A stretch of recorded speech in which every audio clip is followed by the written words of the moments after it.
மற்றும் ஒரு அண்மை செய்தி, சிவகங்கை மாவட்டம் கீழக்குளத்தில் காட்டுப்பகுதியில் வைத்து ரவுடிகள் பிறந்தநாள் கொண்டாட்டத்தில் ஈடுபட்டு இருக்கின்றனர்.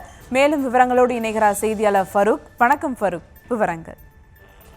வணக்கம் சுபா. சிவகங்கை மாவட்டம் சிவகங்கை அருகே இருக்கக்கூடிய கீழக்குளம் என்ற கிராமத்தில் அடர்ந்த காட்டுப்பகுதியில சரித்திர பதிவு குற்றவாளிகள் அடிக்கடி இங்கே ஒன்று கூடி குற்ற சம்பவங்கள் செய்வதற்கு திட்டம் தீட்டுவதாக காவல்துறைக்கு ரகசிய தகவல் கிடைத்தது. அதைத் தொடர்ந்து நேற்று ஒரு சரித்திர பதிவு குற்றவாளிக்கு பிறந்தநாள் கொண்டாடுவதற்காக அந்த காட்டுப்பகுதியில குற்றவாளிகள் ஒன்று கூடியிருக்கின்றார்கள். காவல்துறை சிவகங்கை நகர் காவல்துறை டிஎஸ்பி அமலா அட்வினுடைய தலைமையில 50க்கும் மேற்பட்ட காவலர்களை அந்த காட்டுப்பகுதியை சுற்றி வளைத்துள்ளார்கள்.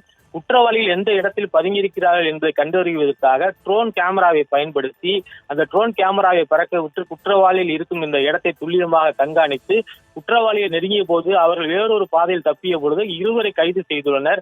அத்தோடு பல இருசக்கர வாகனங்கள், ஆயுதங்களையும் காவல்துறை தற்போது கைப்பற்றியுள்ளது. இதே இடத்தில் கடந்த மார்ச் மாதம் வெடிகுண்டுகளுடன் சில குற்றவாளிகளை காவல்துறை கைது செய்துள்ளது. காவல்துறை இப்போது நவீன ட்ரோன் கேமராவை பயன்படுத்தி குற்றவாளிகளை கைது செய்த சம்பவம் மற்ற குற்றவாளிகள் மத்தியில பெரிய அச்சத்தை ஏற்படுத்தியுள்ளது. சிவகங்கை மாவட்டத்தில் தொடர்ந்து பல்வேறு இடங்களில் கொலை கொள்ளை சம்பவங்கள் நடைபெறுவதால் காவல்துறை இந்த மாதிரியான ஒரு அதிரடியான முடிவை மேற்கொண்டுள்ளது. மக்கள் மத்தியிலே பெரும் வரவேற்பை பெற்றுள்ளது. சுபா,